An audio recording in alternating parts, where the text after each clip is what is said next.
इस सुरमई रचना, इस सुरमई प्रस्तुति के लिए। और अब मैं सुषमा चोपड़ा मैम को बुलाना चाहूंगी। श्रीमती सुषमा चोपड़ा करनाल से कवित्री हैं और अभी इतना सुंदर मंच संचालन करके हमारे बीच से गए हैं। और इसके बाद श्री गुरविंदर कौर गुरी जी तैयार रहें। सुषमा मैम के लिए एक बार जोरदार तालियां।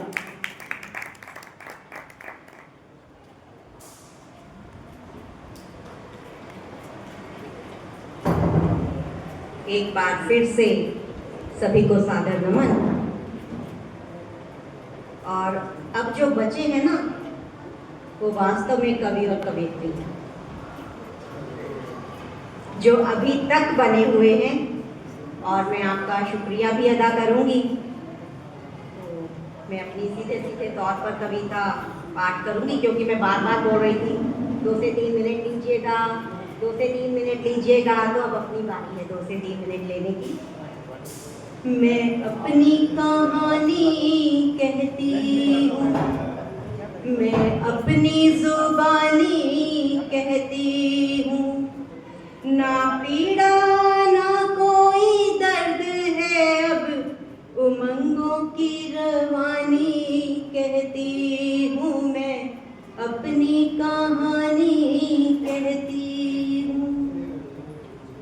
गंगा की तरह निर्मल पावन कोमल हृदय को रखती हूँ। अपनी राह बनाती हूँ, गंगा की तरह मैं बहती हूँ। मैं अपनी कहानी कहती हूँ। सहती ना किसी के जुल्मों को, ना वार किसी का सहती हूँ।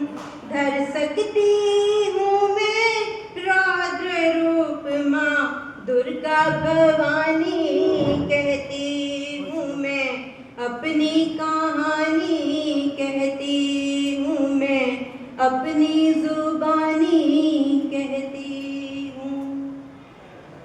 मैं शीतल जल की धारा हूँ, करती श्रृंगार धरा का हूँ। मैं शीतल जल की धारा हूँ, करती श्रृंगार धरा का हूँ।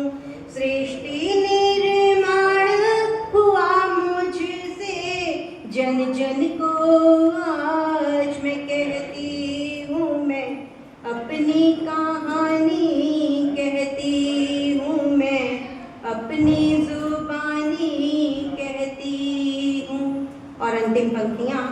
घर आंगन रोशन करती हूँ, मैं साथ तेरे अब चलती हूँ। मैं घर आंगन रोशन करती हूँ, मैं साथ तेरे अब चलती हूँ। हे नर ना मुझे कमजोर समझ, मैं हिंद की नारी कहती हूँ। मैं अपनी कहानी कहती हूँ, मैं अपनी जुबानी कहती हूँ। ना पीड़ा ना कोई दर्द है, अब उमंगों की रवानी कहती हूँ। मैं अपनी कहानी कहती हूँ। बहुत धन्यवाद। जोरदार तालियों के साथ मैम ने बहुत सुंदर रचना